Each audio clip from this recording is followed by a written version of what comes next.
Frères et sœurs, nous allons traiter aujourd'hui un thème qui va apporter un peu plus d'éclaircissement dans notre cheminement.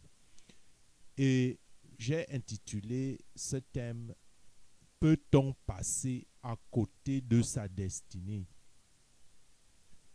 Frères et sœurs, ce qui nous arrive est-il une fatalité ou Dieu règle-t-il minutieusement tout? Tout étant ainsi de la sorte définie à l'avance. Et si Dieu règle tout, règle-t-il aussi à notre place les choses que nous pouvons faire par nous-mêmes, les choses qui sont à notre portée?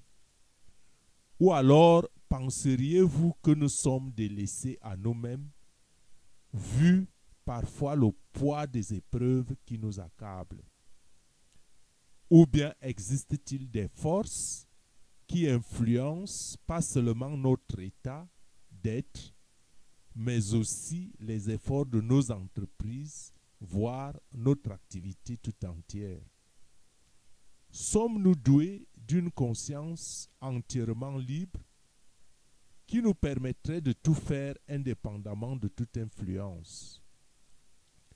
Frères et sœurs, le sujet est complexe, les questions abondantes, mais je vais essayer de répondre à ces quelques questions en commençant par la dernière. Et ma réponse ne saurait être exhaustive. Elle vous permettrait peut-être de prendre une certaine conscience ou de voir un certain angle des choses que vous avez souvent négligées ou que vous connaissiez déjà pour mieux l'améliorer. Et pour commencer, je dirais que les Écritures nous disent que Dieu a créé l'homme en son image et à sa ressemblance. Or, Dieu est omniscient et omnipotent. Ça veut dire que Dieu est tout-puissant et rien ne lui est impossible. Et Dieu est présent partout. Mais vous vous en doutez que l'homme ne ressemble pas à cette image de Dieu. Ce qui est bien évidemment vrai, et cela a une cause. La chute de Adam et Ève après la tentation de Satan a fait que l'homme a perdu son identité originelle et sa position au paradis. Donc, rien d'étonnant que l'homme doive donc désormais manger à la sueur de son front. L'homme doit vivre de son activité propre, de son engagement et de ses propres entreprises. Cela étant, l'homme reste donc l'image de Dieu, mais cette image ne revêt plus toute sa splendeur originelle après le péché de nos ancêtres, Adam et Ève, comme j'ai dit. Ce qui signifie que leur destinée, la destinée d'Adam et Ève, a été influencée par Satan et par conséquent, ou par ricochet, nous ne pouvons pas nous attendre ou nous ne pouvons plus nous en douter que notre destinée reste aussi influençable. On pourrait donc déjà conclure d'emblée que l'on peut bien passer à côté de sa destinée. Si la destinée est influençable et si on se laisse influencer, donc on passe bien à côté de la destinée. Mais en réalité, les choses ne sont pas aussi simples. Parce que ce serait un fatalisme aveugle. Donc, si le dessein renvoie à la vie que l'on subit et qui est fatale du fait qu'on l'a subi, et cela a l'air d'un sort fixé d'avance. Ce sort cependant qui ne nous laisse pas le choix. Parce que quand un sort est fixé d'avance, ce sort ne nous laisse pas le choix. Mais en conséquent, nous savons que l'homme rencontre des circonstances dans la vie qui cependant l'amènent à faire un choix. Et par conséquent, l'homme porte lui-même une certaine part de responsabilité dans les choix qu'il fait. Les orientations que vous donnez à votre vie, personne ne peut les porter. Ça, c'est votre choix. Même s'il y a un choix où vous diriez qu'il y a certaines choses que vous ne pourriez pas changer. Vous ne pourriez pas changer peut-être la couleur de votre peau. Peut-être que vous êtes dans un environnement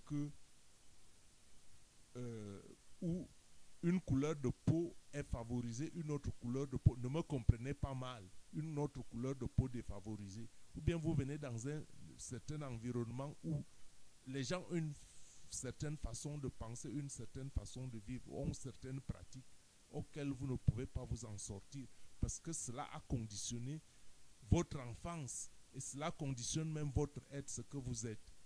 Bon, ce n'est pas forcément de ce genre de choix-là que je parle parce que, par exemple, vous ne pourrez pas changer la couleur de votre peau. Mais vous pourrez, par exemple, changer votre croyance. Par exemple, vous pouvez choisir de croire ou de ne pas croire en Dieu. Et cela, c'est votre choix. C'est ce choix-là qui définit votre destination. Donc, il y a une certaine corrélation de la destinée à la destination. Parce que il y a un certain devenir caché des choses. Si la destinée peut se définir comme la fatalité, mais elle nous offre tout de même un choix qui nous conduit à la destination. Destination maintenant comme aboutissement d'un choix. Et du coup, le devenir caché des choses peut venir plus évident pour nous. Et c'est pour ça que la Bible nous dit que la gloire de Dieu, c'est de cacher les choses. Et la gloire des rois, c'est de sonder ces choses. Or, sonder les choses, c'est savoir reconnaître le temps et les époques. Comme nous dit l'Ecclésiaste, car il y a un temps pour tout, il faut donc reconnaître ce temps. Parce que si vous faites les choses à contre-temps, alors vous passerez à côté parce que vous ne connaîtrez pas de réussite. Donc je dis et je répète que sonder les choses, c'est savoir reconnaître le temps et les époques. Parce qu'il y a un temps pour tout, un temps pour toutes choses sous les cieux, un temps pour naître et un temps pour mourir, un temps pour planter, un temps pour arracher ce qui a été planté, un temps pour tuer, un temps pour guérir, un temps pour abattre, un temps pour bâtir, un temps pour pleurer, un temps pour rire, un temps pour se lamenter, un temps pour danser, un temps pour lancer les pierres, un temps pour ramasser les pierres, un temps pour embrasser, un temps pour s'éloigner des embrassements, un temps pour chercher, un temps pour perdre, un temps pour garder, et un temps pour jeter, un temps pour déchirer, et un temps pour coudre, un temps pour se taire, et un temps pour parler, un temps pour aimer, et un temps pour haïr, un temps pour la guerre, et un temps pour la paix. Donc, vous voyez, chaque chose a son temps. Et si vous choisissez le mauvais temps, vous pouvez passer à côté du but pour lequel que vous poursuivez. Donc, il faut toujours choisir le bon temps et le bon contexte. Comme diraient certains, les païens se trouvaient au bon lieu et au bon moment. Donc, je disais que si on passe à côté de ce temps, parce qu'il faut choisir le bon moment pour faire certaines choses, parce qu'il y a des temps où certaines choses, on les fait, c'est bon, et il y a un temps où on fait les mêmes choses, ce n'est plus bon. Et par conséquent, on peut passer à côté du temps. Et si on passe à côté du temps, on rate forcément des opportunités. Et par conséquent, on passe à côté de sa destinée. Et il n'y a pas que ça, il n'y a pas que nos erreurs, il n'y a pas que nos prévisions, il n'y a pas que nos fausses évaluations. Il y a aussi les voleurs de temps. Il y a des voleurs de temps, il y a des gens qui nous volent le temps. Donc, si quelqu'un nous vole du temps, c'est par conséquent aussi un voleur de notre destinée, puisque ce temps vous aurez été imbu pour faire ou réaliser quelque chose ou atteindre une certaine réalisation, quelqu'un vous le vole. Donc, par conséquent et par ricochet, ce n'est pas évident que vous atteigniez ce que vous devriez réaliser. Donc, par conséquent, les voleurs de temps sont aussi des voleurs de destinée. Par exemple, quelqu'un qui fait la médisance et raconte des mensonges sur vous, ou quelqu'un qui vous jalouse, celui-là peut vous faire passer à côté de votre destinée. Parce que quand on raconte les on-dit, on vous donne une mauvaise image. Et ce que vous aurez pu mériter peut passer justement à côté à cause de cette image qu'on forge de vous et que vous n'êtes pas. Donc, certaines portes peuvent vous être fermées juste parce que les gens ont raconté des choses. Et des fois même, ces médisances et ces racontages, c'est nous-mêmes qui les introduisons par le choix de nos compagnies. Parce qu'il suffit juste de faire du mauvais choix des personnes qui nous entourent. Et ça, c'est de bon gré. Et ainsi, les gens qui nous entourent, nous nous nourrissons de leurs conseils et partageons les mêmes convictions avec eux, mais avec joie. Et ces convictions et ces joies est ce qu'on entend de nous édifier et peut nous faire passer à côté de ce que nous aurions dû mériter si nous n'étions pas avec ces gens ou que ce sont d'autres personnes qui nous auraient conseillé autrement.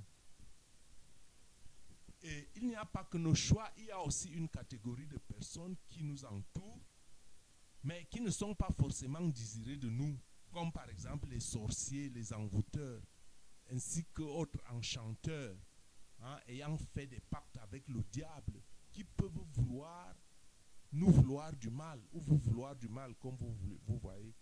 Et ces personnes-là peuvent même travailler contre vous, contre votre bien-être et contre vos projets préférés. Ils peuvent donc chercher à voler votre étoile, par exemple, en faisant des incantations, en vous envoûtant. Et cela, c'est voler aussi votre destinée.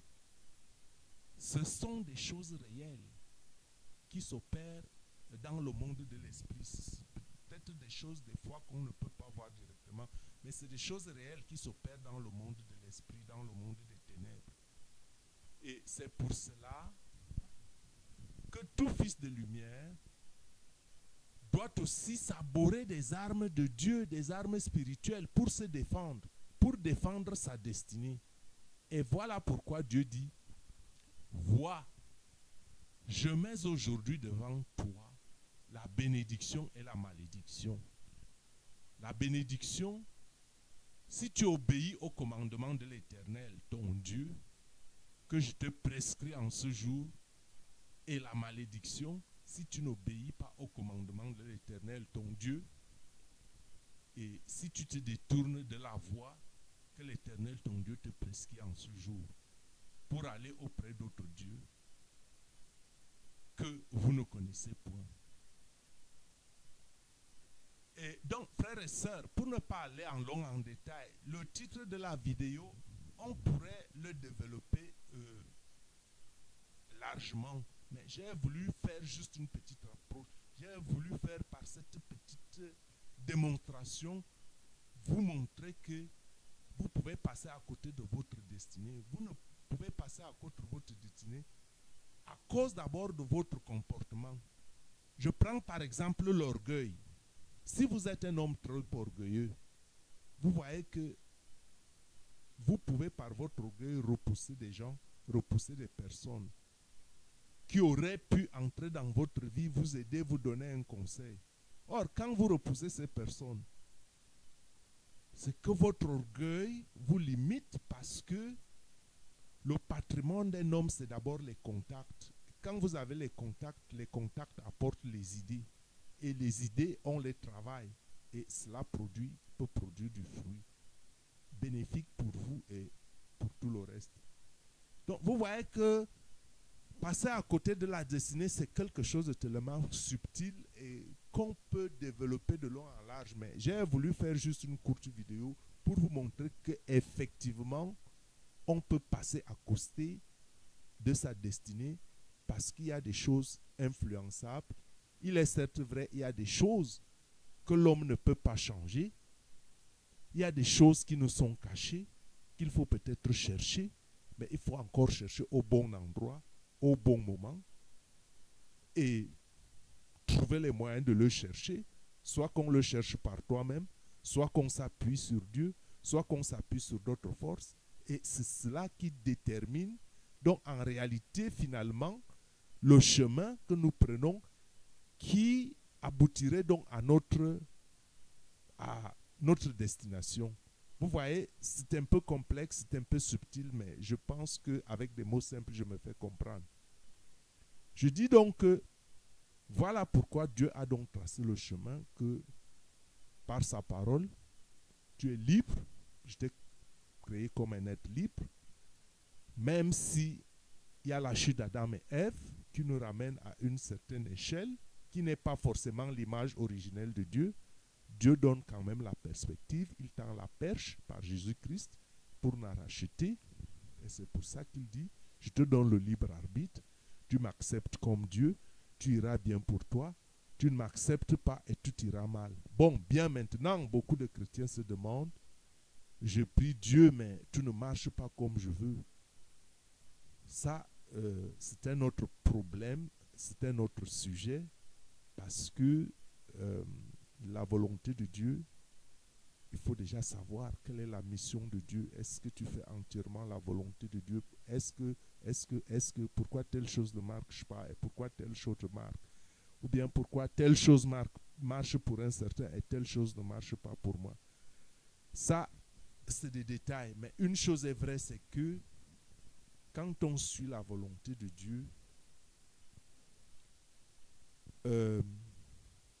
on engage, on a tout au moins l'espérance, parce qu'il y a la promesse de Dieu.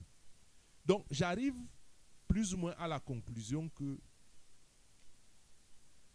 tout ce qu'il nous fallait, tout ce qu'il nous faut, c'est Dieu. Parce que Dieu est le garant de notre destinée, parce que Dieu est le créateur. Puisque c'est lui qui nous donne cette destinée, il est aussi et il doit être notre destination. Je reprends, je dis, tout ce qu'il nous faut, c'est Dieu. Parce que Dieu est le garant de notre destinée. Puisque c'est lui le créateur, c'est lui qui nous donne cette destinée. Et il est aussi et il doit être notre destination. Pourquoi? Parce que tu dis souvent je suis. Quand tu dis je suis, parlant de toi-même, et le je suis, quand on lit les Saintes Écritures, je suis n'est-il pas le nom de Dieu tel que nous le présente Moïse en Exode 3 à partir du verset 13, la partie B, quand il dit à Moïse, et quand Moïse lui demande, mais s'il me demande, s'il ici pour les fils d'Israël, s'il me demande quel est son nom, que leur répondrai-je? Et Dieu dit à Moïse, je suis celui qui suis. Et il ajouta, c'est ainsi que tu répondras aux enfants d'Israël, celui qui s'appelle je suis. Donc quand tu dis je suis, c'est le nom de Dieu, puisque c'est Dieu lui-même qui le déclare à Moïse. Celui qui s'appelle je suis m'a envoyé vers vous. Et le je suis n'est-il pas autre que Jésus, Dieu fait homme, né en chair pour nous sauver? Jésus, je suis, qui en fait est Dieu, et qui n'est autre que Jésus, le chemin, la vérité, la vie. C'est lui qui destitue ou c'est lui qui restitue la destinée qui t'a été volée ou que tu as ratée. Donc, suis les voies de Dieu et tout réussira bien pour toi. Suis les voies de Dieu, prie-le, témoigne de l'amour sans limite, sans réserve envers lui, témoigne l'amour envers sa création, tes frères, et prie-le.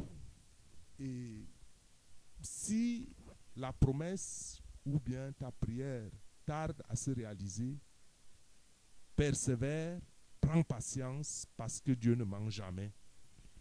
Alors, pour vous renforcer, pour vous édifier dans ce que je venais de vous, dans cet exposé que je venais de vous présenter, continuez à regarder, à lire ici quelques versets bibliques qui vont vous édifier et vous apporter un plus dans votre foi. Que Dieu vous bénisse et que Dieu soit le gardien de votre destinée afin que le diable ne puisse pas voler l'étoile que Dieu vous a donnée. Combattez, repoussez le diable avec force, déclarez que vous êtes enfant de Dieu, que vous appartenez à Jésus-Christ, que vous chassez le diable dans votre vie et tout ira bien pour vous. Soyez bénis au nom tout-puissant du Seigneur Jésus-Christ. Qu'il vous bénisse et qu'il assainisse et qu'il scelle votre destinée dans sa main par le biais de votre comportement et de la confiance et de la prière fervente avec zèle, de l'évangile que vous prêchez avec zèle. Que Dieu te bénisse. Amen.